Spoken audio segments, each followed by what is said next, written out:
Journalists and experts gathered in Singapore over the weekend for an annual conference to discuss the issues and challenges in East and Southeast Asia and the wider Indo-Pacific region. And our Kim Ji-yeon was there and files this report from Singapore. Around 50 people from more than 10 countries, including South Korea, Japan, and ASEAN member states, participated in the 7th annual Editors Roundtable titled ASEAN and Indo-Pacific Challenges Ahead. It was chiefly hosted by Jakarta-based think tank, the Economic Research Institute for ASEAN and East Asia.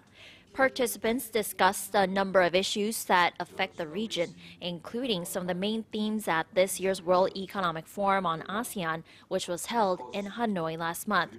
In particular, some participants touched upon how ASEAN can embrace the so-called Fourth Industrial Revolution and how South Korea can help facilitate regional cooperation in building a people-centered, people-oriented community.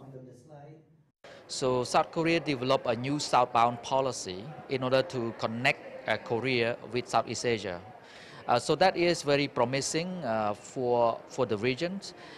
Korea has advantages and strength and competitive advantage when it comes to innovations, strengths that South Korea has. So South Korea can integrate innovation diplomacy as one of the core components of its southbound policy towards Southeast Asia.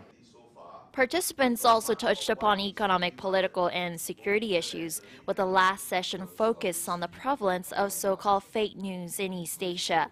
They also discussed growing concerns about hydroelectric dams and the need to build infrastructure selectively by considering a region's environment and culture. South Korea's new southern policy seeks more cooperation with Southeast Asia and India, with the government in Seoul encouraging Korean companies to start or expand their business in the region.